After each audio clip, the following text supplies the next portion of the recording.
हाँ जी student, last class में हमने आईओ इंटरफेस के बारे में पढ़ा था। तो आईओ इंटरफेस क्या होता है? It is nothing but a hardware circuit that is required to make the communication possible between the CPU and the IO devices. ठीक है, आईओ डिवाइस और सीपीयू के बीच में कम्युनिकेशन कराने के लिए हमें एक एक्स्ट्रा यूनिट की ज़रूरत होती है which is known as interface unit. तो उसको as a hardware circuit implement किया जाता है। तो यहाँ पे हमने अगर सपोज हम इंटरफेस का क्वेश्चन आता है और अटैम्प्ट करेंगे हम एग्ज़ाम में, तो हम ये भी इंक्लूड करेंगे उसमें। ठीक है, ये भी इंक्लूड कर सकते हैं हमने एक इंटरफेस का सर्किट यहाँ पे दिखा दिया ब्रीफली एब्स्ट्रैक्ट व्यूज़ का। ठीक है, तो यहाँ पे हमारा इस साइड सीपीयू, यहाँ पे हमारा कोई आईओ डिवाइस है एंड यहाँ पे ये हमारा क्या हो गया, इंटरफेस। तो इंटरफेस में ये हमारे कुछ यूनिट्स हैं। ठीक है, बस बफर है, टाइमिंग एंड कंट्रोल है, कुछ रजिस्टर है। ठीक है, सो ये बेसिकली हमारी चिप है। और इन रजिस्टर्स का क्या पर्पस है? Port A register, port B register.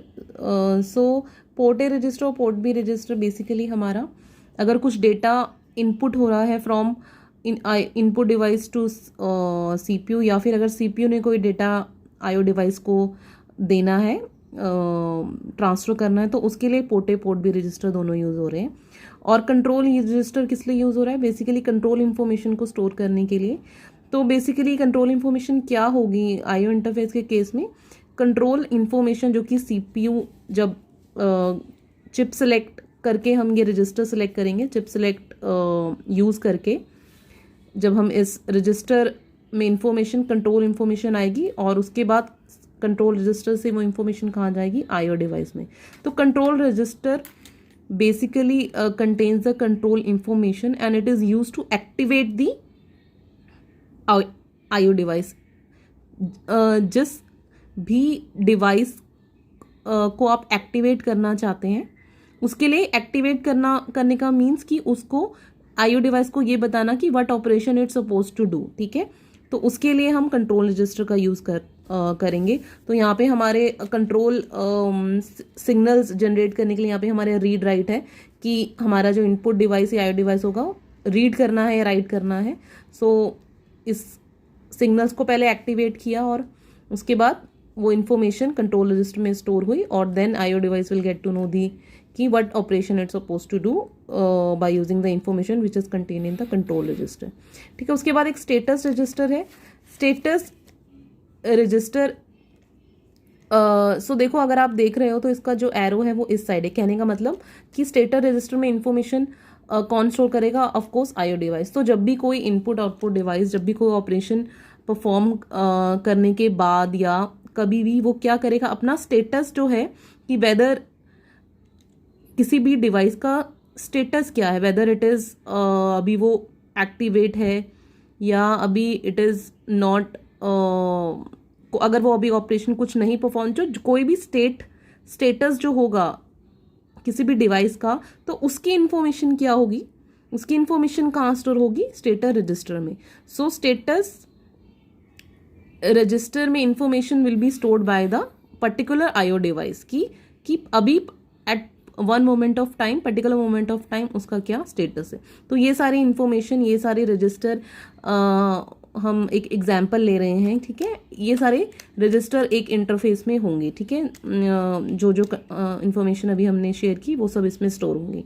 ठीक है, उसके बाद अब इंटरफेस को एक्टिवेट करने के लिए यहाँ पे हमें एक चिप को तो सिलेक्ट करना ही पड़ेगा, है ना। तो यहाँ पे हमने एक टेबल शो करा है हमने, उसमें हमने चिप को सिलेक्ट, अगर हम, और अब देखो हमारे यहाँ पे दो RS1 RS2 क्या है, बेसिकली रजिस्टर सिलेक्ट है। तो रजिस्टर सिलेक्ट, अब हम यहाँ पे हमारे कितने पोर्ट हैं, कितने रजिस्टर थे? 4 रजिस्टर थे। इस 4 रजिस्टर मीन्स 2⁻²। इस वजह से हमें 2 बिट्स चाहिए इंफॉर्मेशन शो करने के लिए। ठीक है, तो इस वजह से हमने RS1 RS2 रजिस्टर सेलेक्ट के लिए 2 लाइन्स लिए। ठीक है, अगर चिप सिलेक्ट ही नहीं हुई तो कोई इन्फॉर्मेशन परफॉर्म ही नहीं होगा। ठीक है, अब अगर port A port B control register, ये कब सिलेक्ट होंगे? जब 0 होगा, RS1 RS2, ऑफकोर्स CS तो 1 होगा ही, तभी चिप सिलेक्ट होगी और कोई भी ऑपरेशन परफॉर्म हो पाएगा। अगर 0 है तो port A register will be selected, अगर 0 1 है पोर्ट भी अगर 10 है कंट्रोल रजिस्टर, देन 11 है तो स्टेटर रजिस्टर। सो बेसिकली हमने इसमें ये बताने की कोशिश की कि एक इंटरफेस में जिसकी हम बात कर रहे हैं, जो इंटरफेस होगा सीपीयू और आईओ डिवाइस के कम्युनिकेट कराने के लिए, उसमें क्या क्या हमारा, उस सर्किट में हमारा क्या क्या इन्फॉर्मेशन हो सकती है। सो वो हमने यहाँ पे उसका एब्स्ट्रैक्ट व्यू हमने बताने की यहाँ पे कोशिश की है। ठीक है, अब जब हम आईओ इंटरफेस की बात करते हैं तो हम आईओ कमांड्स की भी बात करते हैं। तो आईओ कमांड्स क्या होती हैं? These are the instruction given by the CPU to the IO interface. तो इनपुट आउटपुट इंटरफेस को जो भी इंस्ट्रक्शन सीपीयू देगा उसको हम क्या बोलेंगे? IO command.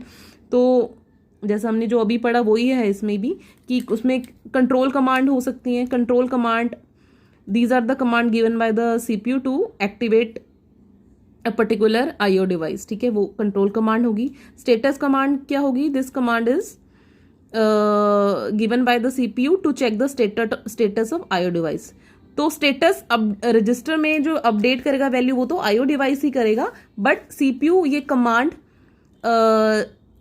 इसलिए यूज करेगा, this command will be use by the given by the CPU to check the status of IO device. Whether अगर कोई रीड राइट ऑपरेशन परफॉर्म करना चाहता है किसी आईओ डिवाइस के साथ, तो ये तो पहले चेक करना पड़ेगा ना whether the device is ready और नॉट। सो उसके लिए it has to check the status register. और वो स्टेटस रजिस्टर कैसे चेक करेगा? By giving the appropriate command. ठीक है, सो उसको हम क्या बोलेंगे? Status command. Data input command, this command is given by the CPU to read any data from the input device. Similarly data output command. तो ये चारों कमांड कई बार हमारे थ्योरी क्वेश्चंस में आ जाता है। सो हमें ये एक तो ये पता होना चाहिए। ठीक है, उसके बाद हमारे एक और टॉपिक आता है छोटा सा, isolated IO versus memory mapped IO. ठीक है, isolated IO and memory mapped IO. तो बेसिकली आइसोलेटेड और मेमोरी मैप्ड आईओ में क्या है कि सीपीयू हमारा जो बसेस यूज कर रहा है इनपुट आउटपुट डिवाइस के साथ कनेक्ट करने के लिए, आईओ इंटरफेस साथ कनेक्ट करने के लिए जो बसेस यूज कर रहा है, तो उस आर्किटेक्चर, उस मैकेनिज्म के लिए दो मेथड हैं। एक तो आइसोलेटेड, एक मेमोरी मैप्ड इनपुट आउटपुट। तो हमारा आइसोलेटेड इनपुट आउटपुट में क्या है? आइसोलेटेड इनपुट आउटपुट में जो एड्रेस और डेटा बस होगी, ठीक है, वो तो कॉमन होगी। ठीक है, बट जो कंट्रोल बस है वो डिफरेंट होगी। ठीक है, तो जो सीपीयू है और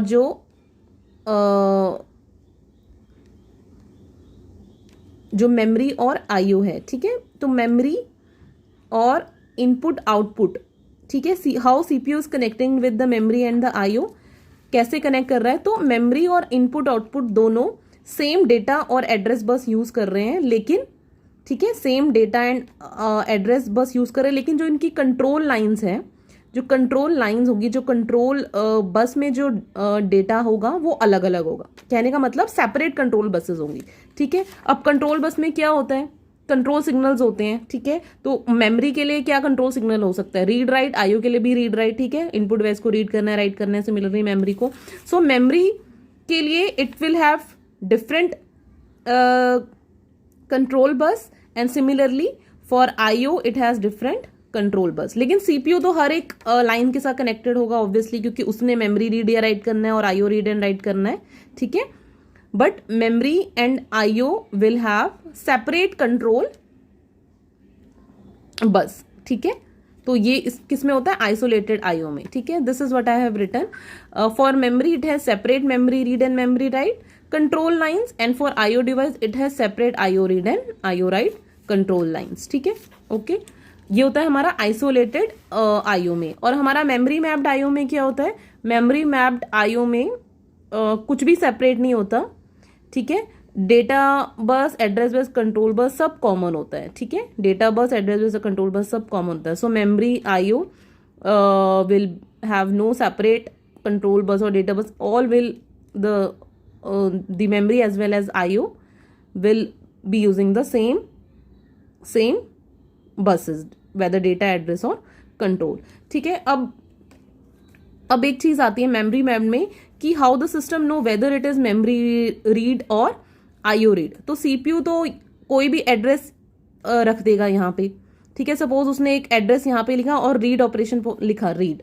ठीक है, एड्रेस बस में एक एड्रेस लिख दिया। So how the system will get to know कि हमें मेमोरी रीड करना है, ये तो पता चल गया कि रीड करना है बिकॉज कंट्रोल बस में रीड है, पर how it will get to know that whether it is a memory read and audio read. तो ये मेमोरी मैप ने इस प्रॉब्लम को ओवरकम करने के लिए क्या करते हैं कि एड्रेसेस की रेंज डिफाइन कर देते हैं। ठीक है, एड्रेसेस की रेंज डिफाइन कर देते हैं। सपोज टोटल एड्रेस स्पेस जो है सिस्टम में, सपोज वो 120 है। ठीक है, ये हमने एग्जांपल ले लिया कि 120 एड्रेस स्पेस है, तो हमने पहले से ही रेंज डिफाइन कर दी कि 0 से 1110 तक जो है वो मेमोरी एड्रेस के लिए रिजर्व कर दिया, और 11 से 119 रिजर्व कर दिया आईओ के लिए। ठीक है, मेमोरी एड्रेसेस ज्यादा क्यों लिए और आईओ कम क्यों लिए? बिकॉज इनपुट आउटपुट वैसे तो कम ही होते हैं ना, जो सिस्टम्स है कनेक्टेड हैं, तो मैक्सिमम हमने 10 दे दिए कि 10 आईओ डिवाइसेस के लिए दे दिया, और मेमोरी एड्रेस कितने दे दिया हमने? 011। तो अगर सपोज सीपीयू ने यहाँ पे रीड सिग्नल रखा, रीड कंट्रोल सिग्नल प्लेस किया, और यहाँ पे 112 किया, सो 112 मीन्स 112 किस रेंज के अंडर आता है? Memory address. इट मीन्स कि हमने मेमोरी को रीड करना है। सिमिलरली अगर CPU has placed 117 address in the address bus and write in the control bus, then the system will get to know कि हमने क्या करना है, आउटपुट डिवाइस पे डेटा राइट करना है। ठीक है, किसी आउटपुट डिवाइस पे डेटा राइट करना है। सो ऐसे डिफ्रेंशिएट कर पाएगा सिस्टम दैट वेदर मेमोरी है या मेमोरी की बात चल रही है, आईओ पे रीड राइट है या मेमोरी पे रीड राइट। ठीक है, सो ये आ गया हमारा मेमोरी मैप्ड आईओ। उसके बाद हमें अगर थ्योरी क्वेश्चन पे आता है आइसोलेटेड और मेमोरी मैप्ड इनपुट, तो हम इतने कंटेंट में जस्टिफाई कर लेंगे, लेकिन अगर बड़े क्वेश्चन में आ जाता है तो हम इसका डिफरेंस भी यहाँ पे दिखा सकते हैं। कई बार एग्जाम में स्पेसिफिकली डिफरेंस भी आ जाता है, तो ये मैंने कुछ इसमें डिफरेंस लिखे हैं, तो ये आप रीड आउट कर सकते हैं। ठीक है, इजी है कि मेमोरी में आइसोलेटेड में सेपरेट होता है हमारा एड्रेस स्पेस, लेकिन इसमें सेम एड्रेस होता है, ये आईओ के लिए भी, मतलब सेम बसेस होती हैं। तो ऐसे ऐसे कुछ डिफरेंस है। आइसोलेटेड कॉम्प्लेक्स होता है but it is more efficient, क्योंकि सेपरेट बसेस होती हैं, मोर एफिशिएंट होता है, लेकिन एक्सपेंसिव भी होता है, ज़्यादा हार्डवेयर की रिक्वायरमेंट है क्योंकि हमें एक्स्ट्रा कंट्रोल बसेस लगानी होती हैं। So that you can read out. Thank you.